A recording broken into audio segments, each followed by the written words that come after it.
Вот эта модель, она очень популярная в России. Почти больше всех моделей продается. Контура 35T с боковыми стеклами, переднее стекло с зеркальным эффектом. Я считаю, что это довольно красиво, когда камин не горит. То есть внутри не видно особо там дрова или там пепел, который там лежит. То есть даже когда не горит камин, он все равно да, красив. он смотрится красиво. И мы за дизайн получили приз в 2010 году, вот Red Dot Design. То есть он не только в России популярен, он в Европе тоже очень популярен. Камин горит очень чисто, эффективно и красиво, безопасно, естественно. И мы достигаем это свойство следующим образом.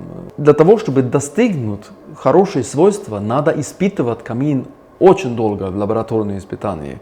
Там столько вещей меняется во время лабораторных испытаний. Это не просто мы создали образец и поставили и проверили, работает ли он нормально или нет. Нет, мы испытываем его, мы меняем его конструктивные свойства. Мы меняем там, допустим, радиус каналов для подачи кислорода. То есть мы даже меняем их длина для того, чтобы достигнуть оптимальные свойства создания турбулентности внутри камеры горения. То есть мы можем поменять угол подачи кислорода на топку и получить совсем другие свойства камина. То есть он будет работать по-другому. То есть система турбулентности внутри камина она будет более эффективная. И это требует очень много лабораторных испытаний. Надо достигнуть 3 особые свойства камина. Во-первых, высокая температура внутри камеры горения при топке. Чем выше температура, чем лучше. Сколько в таком температура? В наших каминах при номинальной топке от 700 до 900 градусов. А для того, чтобы камин горел чисто, и для того, чтобы он превращал СО в СО2, чтобы углероды полностью выгорели. Угарный газ в углекислый газ. Да. Угарный газ СО превращался в СО2 полностью углекислый газ. Да. Нужна температура 600 градусов, выше 600 градусов. И как мы достигаем эту температуру? Во-первых, нельзя подавать слишком много воздуха для процесса горения. Существует такое заблуждение на рынке, что чем больше воздуха, тем лучше горит. Вот сейчас вот Ну тогда мы проветриваем топку просто. Мы проветриваем топку, и процесс горения происходит внутри дымохода. То есть мы выводим газы, которые не выгорели, в сторону дымохода, и там они продолжают гореть. Вы сейчас говорите, что когда много кислорода в топку подается, то горит уже не в топке, а в дымоходе. Да. А чтобы горело именно в топке, нужно чем меньше кислорода. Да. Надо стараться как можно меньше кислород подавать. Естественно, кислород нужен для химический процесс горения, да? Но если мы подаем именно тот объем кислорода, который нужен для процесса горения, и не больше, тогда это будет оптимально. И как мы это можем делать? Во-первых, кислород, который подается, если он предварительно нагретый, мы достигаем выше температуры внутри топку. И таким образом химический процесс происходит более легко, более быстро. Высокая температура способствует химическим процессам, это довольно логично, если я так скажу. Да? И таким образом можно использовать кислород более оптимально. Во-вторых, мы создаем большую турбулентность внутри камеры горения. То есть мы специально проверяли. Воздух расширяется и сильнее дует. Да. Воздух внутри каналов расширяется и попадает в топку под напором. И под напором попадает в камеру. И тоже воздух должен попасть в топку под правильным углом, можно сказать. Чтобы он создал оптимальное движение кислорода и горючие газы, чтобы они смешались наиболее равномерно, или как сказать. Но есть еще и третий момент, который ты мне в тот раз говорил, то что горячий воздух не остужает само пламя. То есть за счет того, что он горячий, пламя само не остывает. Да, за счет того, что воздух предварительно нагретый, мы меньше охлаждаем камеру горения. Вот. Поэтому очень важно, конечно, предварительно нагреть воздух. Камины, которые имеют подачу кислорода прямо в двери, скажем, и сразу. Из-под колосника. Да, из-под колосника, допустим, подача холодного воздуха, доходит до дров, до огня и сильно нагревается. И расширяется очень сильно и толкает ядро, вот это горючее ядро, в сторону дымохода. А когда вот горючие газы, которые пока не выгорели, когда они двигаются в сторону дымохода, тогда уже там уже перестанет существовать камин сам по себе. Да? И вот газы, конечно, быстро остывают внутри дымохода и прилипают к стенке в виде сажи, которая потом может раскалиться, и дом пострадает от этого. Ну, сначала дымоход, а потом и дом пострадает. Да, сначала дымоход, потом дом. Да. Правильно. Поэтому предварительный нагретый воздух, правильная турбулентность. Правильное завихрение внутри печи, которые... Как можно меньше подача объема кислорода.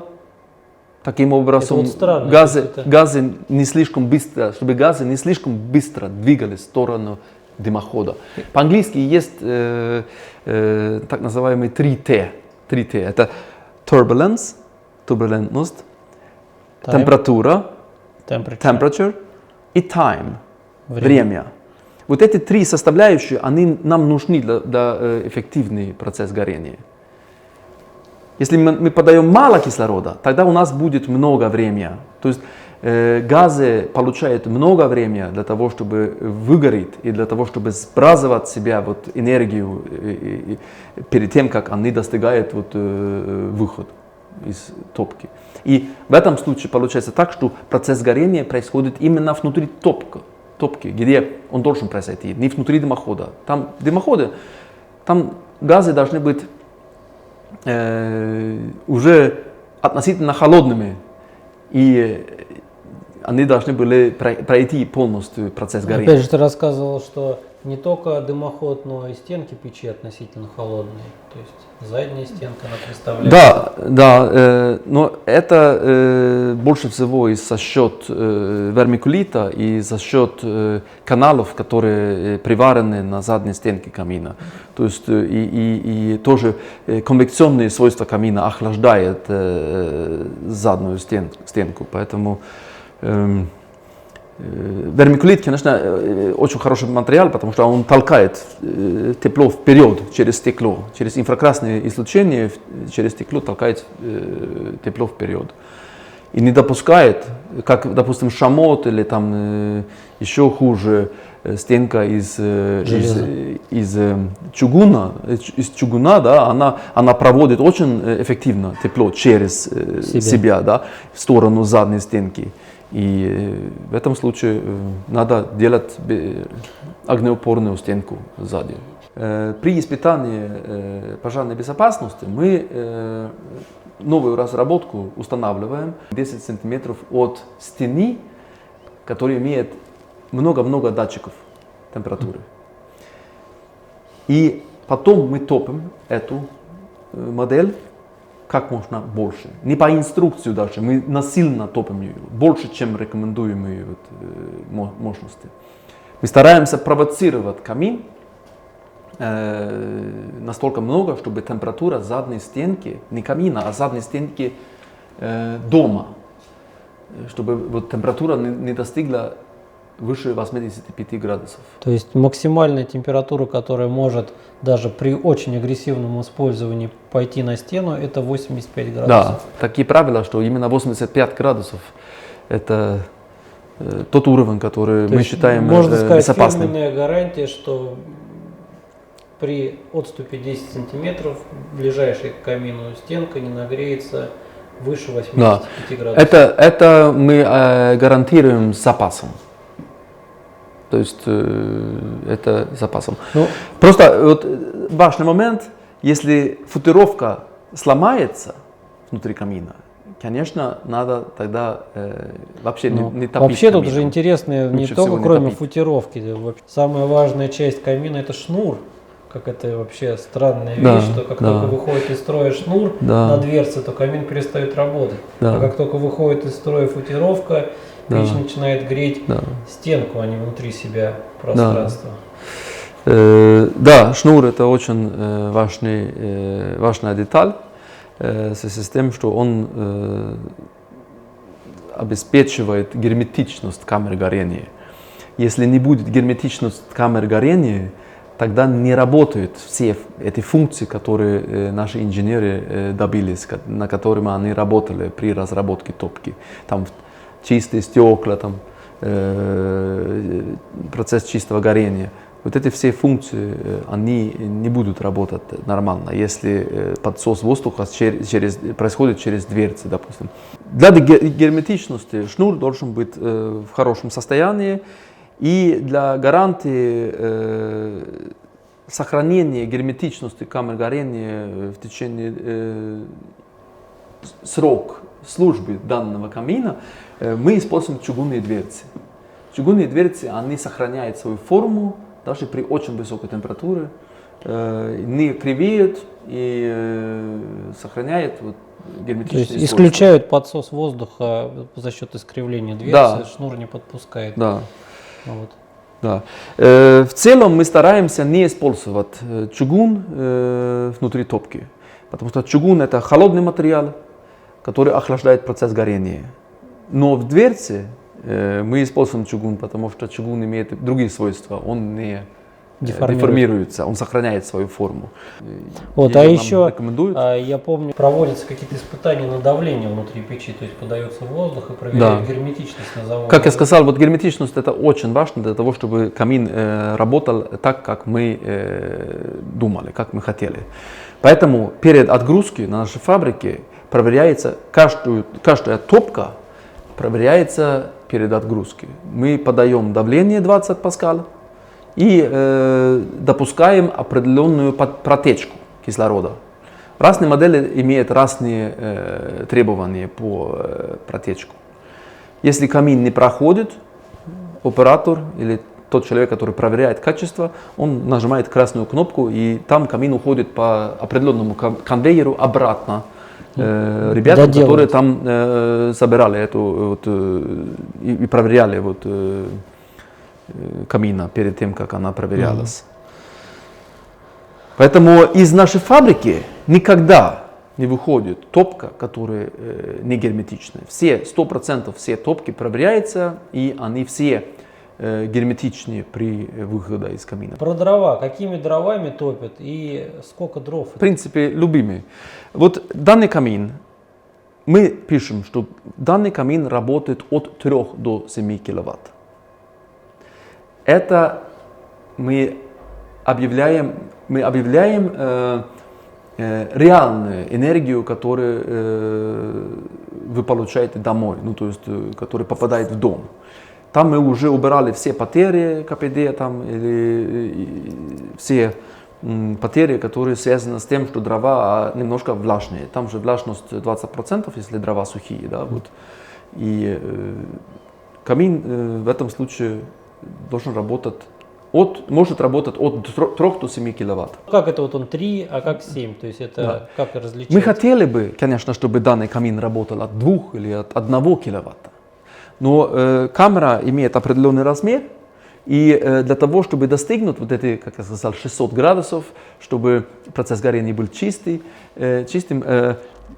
мы не можем иметь слишком маленькая мощность внутри камеры горения. Тогда мы не достигаем вот такую температуру, и тогда он будет не чисто гореть. Поэтому, когда мы пишем от 3 до 7 киловатт, это значит, камин работает чисто, и он проходит все сертификации при мощности от 3 до 7 киловатт.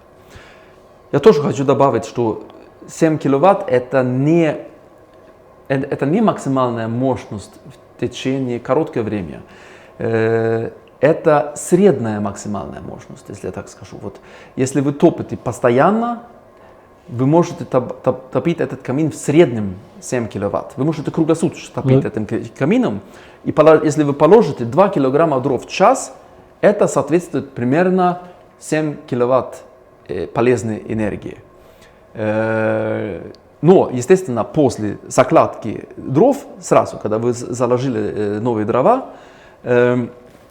там очень большая мощность, там может быть 15, может быть 20 киловатт в течение 5 минут. Но это не страшно. Пиковая мощность? Пиковые мощности могут быть значительно выше. Да. Некоторые производители иногда объявляют свои пиковые мощности как максимальная мощность. Средние. Мы объявляем те мощности, на котором камин может работать круглосуточно. И опять же вернемся к круглосуточной работе. Уже как бы предварительно разговаривали, что такой камин 30 лет может работать каждый день. Да, они и больше работают.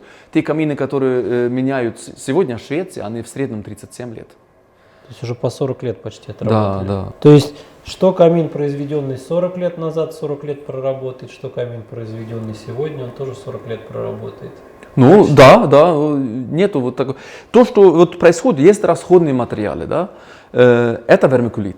Если вы топите каждый день в течение 200 дней, ну, если вы топите в течение там 5-10 лет, больше 200 дней в год, ну, вам, скорее всего, приходится поменять футировку. Почему люди меняют через 40 лет камин? Ну, потому что они устаревшие, неэффективные камины. Вот. Что значит эффективность? То есть вот ты рассказывал, что там борьба идет за 2% КПД.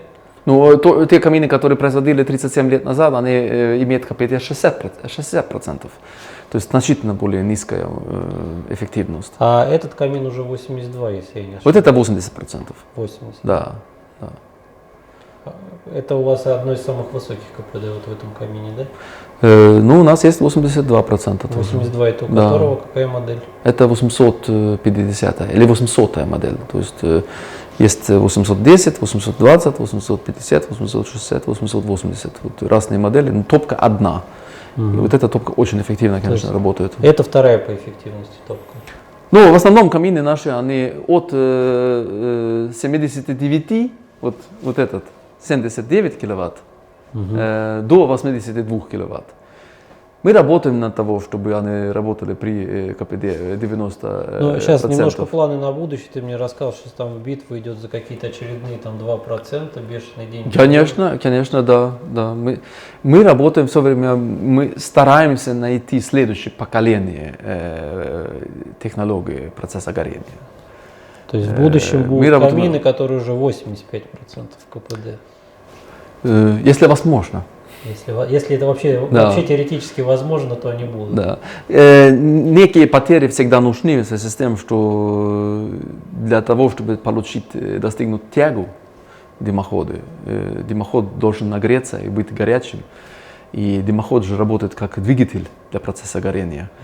Поэтому некоторые потери должны быть.